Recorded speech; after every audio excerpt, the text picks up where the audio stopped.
J'aimerais qu'on entende des personnes au public. Allez-y, monsieur, levez-vous, allez-y, on peut vous passer le micro, s'il vous plaît. Vous êtes avec nous ce soir. Vous appelez Hector, vous êtes un fan de Michael Jackson. Bonsoir. Alors, quand vous entendez tout ça, vous dites quoi? Là, sur le reportage, tout le monde dit que c'est accablant. Effectivement, c'est fait exactement pour accabler les gens. Et comme vous dites, la première heure, on commence à douter. La deuxième heure, oui, ça dure 4 heures. Pour ça, pour vous foutre un coup de poing dans la gueule. Personnellement, je l'ai regardé en entier. Il a fallu que je fasse des pauses, c'est bon que c'était pour moi c'est insoutenable. Violent pour moi. J'ai moi-même aussi des enfants, hein, donc. Mais pour revenir sur Webb Robson, entre autres, enfin faire juste une petite précision. Après, il y a mes amis qui voulaient parler aussi. C'est que en 2013, avant de se souvenir qu'il avait été victime d'attouchement, il a quand même postulé pour être chorégraphe principal à MJ1 Cirque du Soleil, et on a retrouvé la lettre d'ailleurs qu'il a envoyée pour absolument avoir ce poste, et il s'est fait jeter. Et comme par hasard, enfin c'est quand même un timing parfait. Quelques mois plus tard, il se rappelle qu'il a été abusé. Donc voilà, c'est quoi. Merci de cette précision. Bonsoir à tous. Bonsoir. Déjà, merci de nous laisser la parole, Cyril. Merci beaucoup pour ça. C'est très important. Merci beaucoup.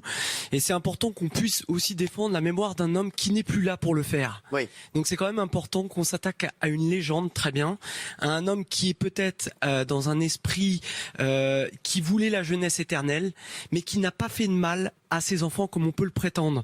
Nous, qui sommes des fans de musique, de sa musique, et qui l'aimons comme quelqu'un qui est vraiment sûrement un piédestal, on aurait pu remettre en question beaucoup de choses. Or, les personnes qui ont parlé dans le reportage, ce sont des personnes qui l'ont fait à des fins financières exclusives. Le reportage est monté de toutes pièces. On ne veut voir ce que l'on veut voir par les médias, et le réalisateur est quelqu'un de très ambigu également.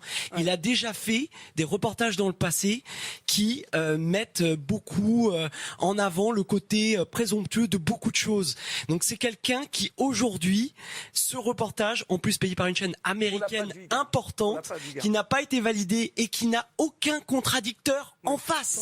Je suis père de famille, j'ai vu ce documentaire et je comprends que vous soyez troublé si vous ne connaissez pas Michael Jackson. Mais moi, honnêtement, j'ai été troublé comme toi, mais sauf que moi, je suis allé chercher des choses, des faits, et on ne peut voir, on s'excite là-dessus. Est-ce que vous savez que ces deux personnes ont été jugées en 2017, qu'ils ont passé devant un jury, que le jury leur a dit mais vos dépositions, elles sont pas valables. Vous m'avez menti, Wade Robson, il a menti 4 fois, 4 versions différentes des premiers attouchements soi-disant de Michael Jackson. Ils ne peuvent pas être crédibles. Un documentaire ne peut pas se substituer à de la justice. Et vous disiez, on aura toujours un doute. Qu'est-ce qui se passe dans un tribunal quand le jury a un doute? Dites-moi, qu'est-ce qui se passe? Le doute dont le bénéficie pas. Profite à l'accusé. Ne bénéficie pas la Merci. J'admire beaucoup l'artiste, mais moi j'ai qu'une minute, j'aimerais revenir sur quelque chose d'important. J'entends votre témoignage, mais là on a affaire à quelqu'un d'extraordinaire, donc forcément il y a de la complexité. On ne parle pas d'accusations répétées envers, j'essaie d'aller assez vite, envers le voisin du coin de la rue. Il y a 2 choses pour appuyer cette complexité. Premièrement, je suis assez pas convaincu de la démarche qui a été prise dans ce reportage, c'est-à-dire qu'on part de la théorie pour se justifier sur le terrain dans les données en écartant ce qui ne va pas dans notre théorie. Et donc, cette prise de parti avant les recherches de la part du journaliste, c'est assez biaisé. Le mieux aurait été d'être impartial et après, sur le terrain, d'affiner sa théorie jusqu'à arriver à une conclusion. Ensuite, deuxième chose, Michael Jackson, il a été extraordinaire en tout, dans sa façon de chanter, de danser, de s'habiller. Donc, il peut être extraordinaire dans sa façon de se comporter avec les enfants de façon innocente, pourquoi pas un grand ami innocent des enfants. Et moi, ce que je veux dire, c'est qu'il y a des conclusions hâtives sur le plateau où on y va de son argument, mais personne n'est juge, personne n'est enquêteur. Moi, ce que je voudrais, c'est qu'on mette une prise de perspective, qu'on écoute ce que dit Michael Jackson, qui est très sincère. Il en pleure. Certaines personnes quand il se justifie, il en pleure. Donc, des témoignages ne seront jamais une preuve. Des témoignages, même convaincants, ne peuvent pas être une preuve.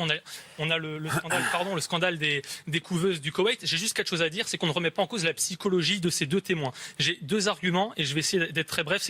Premièrement, prenez-le comme vous le voulez. C'est anecdotique, mais ils ont un habitus, ils ont une socialisation depuis tout petit de vouloir le succès, que ce soit par la danse, par le cinéaste. Je me base des données du reportage. Ils veut être cinéaste, Oui. il veut ensuite, Mais il là- fait de la musique. Oui, Et mais ensuite, là- deuxième chose. Moi, je suis désintéressé par rapport à Michael Jackson, donc je pourrais pas me retourner contre lui. C'est ce qu'on dit. Pourquoi est-ce que des fans se retournent contre lui?